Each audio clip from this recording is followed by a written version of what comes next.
एक मुलाकात ऐसी शख्सियतों के साथ जिन्होंने दिया है अपने जीवन को एक नया मुकाम। रूबरू कराएंगे ऐसी कुछ हस्तियों के साथ एक खास शख्सियत के साथ मुलाकात जयदेव पटेल के साथ नंबर 1 इंडिया न्यूज पर। नमस्कार व्यूअर्स, मैं जयदेव पटेल और आप देख रहे हैं नंबर 1 इंडिया न्यूज। आपका एक बार फिर स्वागत है एक खास शख्सियत के साथ मुलाकात प्रोग्राम में। आज हम बात करेंगे 1999 में जो इंडियन एयरलाइंस एक हाईजैक किया गया था पाकिस्तान आतंकवादियों की तरफ से, जिसका विमान नंबर था IC-814, जिसको लेकर अब एक वेब सीरीज बनाई गई है, जिसका प्रकरण उस समय भी काफी चर्चाओं में था। और अब जब वेब सीरीज उसकी बनाई गई है कांधार IC-814 हाईजैक के नाम से, इसको लेकर इसमें जो चीजें तो दिखाई गई है, जो दर्शाई गई है, उसमें कहीं ना कहीं ये बताया गया है कि पाकिस्तान के जो आतंकवादी थे उनका जो निक नेम था उसको शो किया गया था, बल्कि ओरिजिनल नाम शो नहीं किया गया। और इसी के साथ साथ इस पूरे विमान का जो भी हादसा हुआ था उसमें जो आतंकवादी उनकी तरफ से मानवीय घटना या फिर मानवीय जो रवैया है वो दर्शाया गया है। ये कितना सही है, इन तमाम मुद्दों पर बात करने के लिए हमारे साथ खास मेहमान है जम्मू कश्मीर के पूर्व पुलिस महानिदेशक डॉक्टर SP वैद। SP वैद, आपका बहुत बहुत स्वागत है आज हमारे प्रोग्राम में। जी नमस्कार जी जयदेव जी। जी सर, आपसे मेरा पहला सवाल है कि ये जो वेब सीरीज जो बनाई गई है कांधार IC-814 हाईजैक के नाम से, इसमें कहीं ना कहीं पाकिस्तानी जो एजेंसीज है ISI या फिर पाकिस्तानी का जो एक रुतबा रवैया जो है उसको नहीं दर्शाया गया है। और उसमें जो नाम भी जो दर्शाए गए हैं वो कोड नाम जो थे, जैसे बोला हो गए, शंकर हो गए, उसको दर्शाया गया। ये कितना सही है आपको लगता है या गलत है?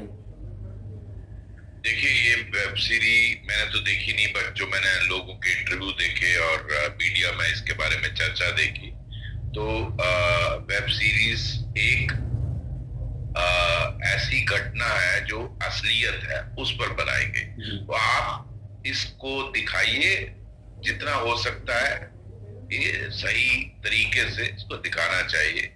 आप ये बात को वॉश आउट करना चाहते हो जब आप वेब सीरीज बनाते हो कि इसके पीछे किसका दिमाग था, रोल किसका था, ये टेररिस्ट किसने भेजे थे। ये इसमें कोई दूसरी राय नहीं है कि पाकिस्तान और पाकिस्तान की जो डीप स्टेट है ISI और वहां की आर्मी, उन्होंने ये करवाया और हाईजैकिंग उन्होंने करवाई ताकि ये जो टेररिस्ट हैं इनको पाकिस्तान इंडिया को ब्लैकमेल करे और उनको छुड़ाया जाए। तो वेब सीरीज जो मैंने लोगों के रिएक्शन देखे हैं उसके मुताबिक ISI और पाकिस्तान का रोल को हाईलाइट नहीं किया है। और उसमें ये दुर्भाग्य है कि एक भारतीय इस तरह की वेब सीरीज बनाता है और उसमें पाकिस्तान और उसकी ISI एजेंसी जिनका मेन रोल था उसको उजागर नहीं करता है। कितनी मैं समझता हूँ कितनी बदकिस्मती है हमारी कि इस तरह के आप सीरीज बनाते। आज तो चलो आपको, हम सबको मालूम है इसके पीछे कौन था, लेकिन आज से 20 साल बाद जब बच्चे इस वेब सीरीज को देखेंगे तो वो क्या अंदाजा लगाएं कि हम लोगों ने ये, भारत के लोगों ने ये हाईजैकिंग की, इसके पीछे कौन था ये उनको असलियत मालूम नहीं होगी। तो इस तरह का दुष्प्रचार करना, इस तरह का उनका रोल वॉश आउट करना, उसको आप बिल्कुल ये दे रहे हो, क्लीन चिट दे रहे हो। कल को यही पाकिस्तान खड़ा होके कहेगा इंटरनेशनल फोरम में, हम तो कहते हैं हमारा तो कोई रोल नहीं है, आपके लोगों ने इस पर पिक्चर बनाई।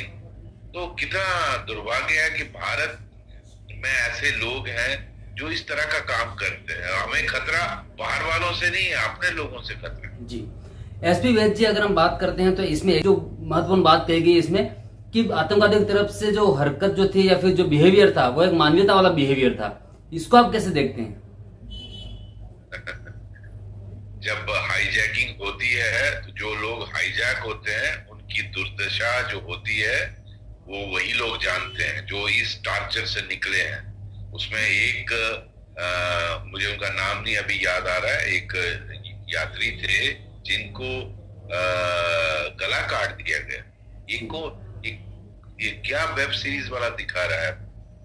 मैं समझता हूँ आदमी को इतना टेररिस्टों से सिंपैथी है कि आप इस तरह से दिखा रहे हैं कि उन्होंने बड़े मानवता के ध्यान रखने वाले थे और सबको कंफर्टेबल वहां पिकनिक के लिए ले गए थे। उनको क्या कंधार में वो एक आदमी का गला काट दिया, एक पैसेंजर का। बाकियों को ये नहीं मालूम था कि अगले पल हम जिएंगे या मरेंगे। मैं कुछ लोगों का इंटरव्यू सुन रहा था जो उस हाईजैकिंग में जहाज में थे। वो कहते हैं हम में से 20 लोगों को उठाया और आगे ले गए जहां जो बिजनेस क्लास होती है, और वहां आकार मची हुई थी, अंदर से आवाजें आ रही थी कॉकपिट से, लगता था कि हाथापाई हो रही है पायलट से। तो ये क्या आप दिखा रहे हैं? You are misleading the public. आप एक उस आधार पे एक जो एक्चुअल घटना हुई है उसके आधार पर एक वेब सीरीज बना रहे, तो कोशिश करिए ना जो एक्चुअल उसका जिन्होंने ये भुगता है उनका इंटरव्यू लीजिए, उनसे सुनिए और उस हिसाब से बनाइए। आप क्यों दुनिया को मिसलीड करना चाहते हैं? क्या आपका मकसद ये है कि कंट्रोवर्सी हो भारत में और लोग फिर इसको देखें और हमारी सक्सेस हो? आप चंद पैसों के लिए देश को बेच देते, शर्म आनी चाहिए आपको। जी एसपी वैद्य जी, लेकिन वेब सीरीज को जो बनाने वाले लोग हैं या फिर जो उसके इर्द गिर्द जो लोग हैं वो इसको डिफेंड करते हुए ये कह रहे हैं कि किसी भी वास्तविक घटना को अगर बनाना है मूवी के जरिए हो या वेब सीरीज के जरिए हो तो उसमें कहीं ना कहीं ओरिजिनलिटी उनकी नहीं दिखाई जाती, उसमें थोड़ा बहुत क्रिएटिविटी और लिबर्टी जो है उसको हम इंक्लूड करते हैं, उसको ली जाती है। इसको आप कैसे देखते हैं?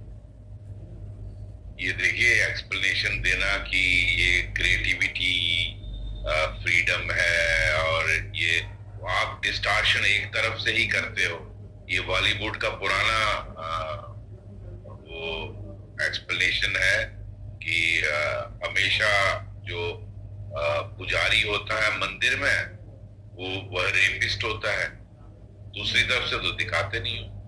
वो ये जो बकवासबाजी है कि हम उससे मिलता हुआ दिखाते हैं।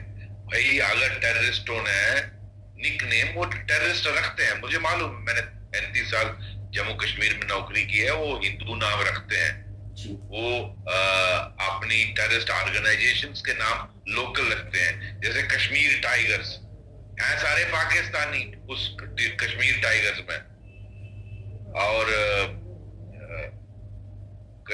लेकिन होते सारे उसमें पाकिस्तानी होते हैं, दिखाएंगे कश्मीर टाइगर ताकि दुनिया को मिसलीड किया जाए, और नाम वो हिंदू रहते हैं। जैसे कसाब को आप बम्बई अटैक में देखा, अगर उसको जिंदा नहीं पकड़ा होता तो आईएसआई इसको नैरेटिव को चलाती, ये लोकल लड़के हैं जो गवर्नमेंट से तंग पड़े हैं, उन्होंने ये सारा इंसिडेंट किया।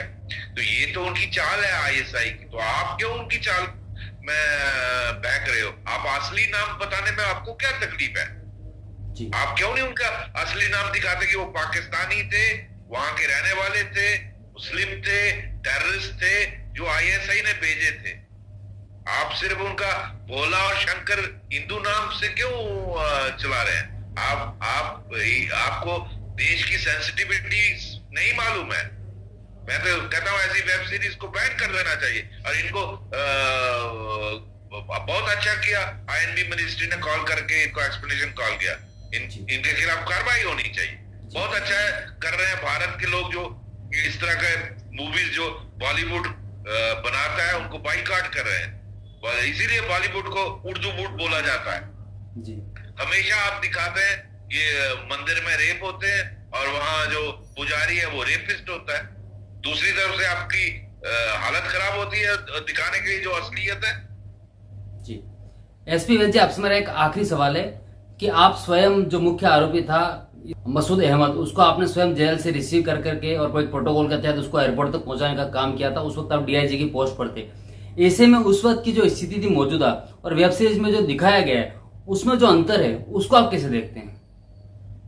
जी, मैंने वेब सीरीज जैसे मैंने शुरू में कहा मैंने देखी नहीं, लेकिन जो उस वक्त हुआ वो मैं आपको और आपके दर्शकों को बताता हूँ। मुझे बुलाया गया, मेरे पुलिस चीफ उस वक्त के चीफ थे, उन्होंने कहा कि ये भारत सरकार से आदेश है, अजहर मसूद कोटबलवाल जेल में है जो हाई सिक्योरिटी प्रिजन है जम्मू के आउटस्कर्ट्स में, उसको रिलीज करना है, उसको आप कस्टडी प्रिजन से लीजिए अपने कब्जे में और उनको लेकर टेक्निकल एयरपोर्ट पे जो स्पेशल प्लेन आ रहा है और उसमें कुछ अधिकारी आ रहे हैं उनके हवाले करिए। तो वो काम मैंने किया और अजहर मसूद के चेहरे पे एक बहुत घिनौनी मुस्कुराहट थी। मुझे लगता है उसको मालूम था कि इस तरह से भारत को ब्लैकमेल किया जा रहा है और उसको छोड़ा जा रहा है, उसके लिए जहाज आ रहा है।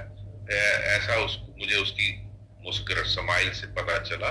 और वो बहुत दादा सा बना हुआ था, प्रिजन में सबको ताबीज बांटता था। जब उसको लाया गया तो जो स्ट्रॉन्ग गेट्स होते उसके बीच में, मैंने कहा इसका हाथ बांधिए और इसको जो मंकी कैप बनाइए ताकि इसका चेहरा ना दिखे। बाहर बहुत सारा मीडिया था, तो उसने उसको रेसिस्ट करने की कोशिश की, लेकिन मैंने अपने जवानों को आदेश दिया इसको मुर्गा बना के ये बनाइए जबरदस्ती। वो बड़ा अपने आप को दादा समझता था, तो उसको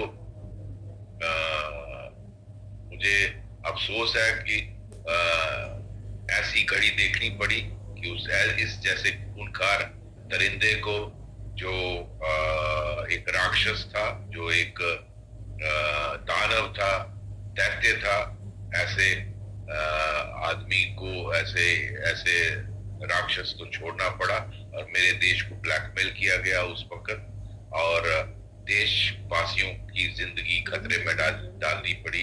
ऐसा काम मुझे करना पड़ा। मुझे बहुत अफसोस होता है, लेकिन उस वक्त हालात ऐसे थे क्योंकि 194 जो वहां जहाज में लोग थे उनकी जानें बचानी थी और देश की सरकार को एक्सप्लॉइट किया जा रहा था, ब्लैकमेल किया जा रहा था। तो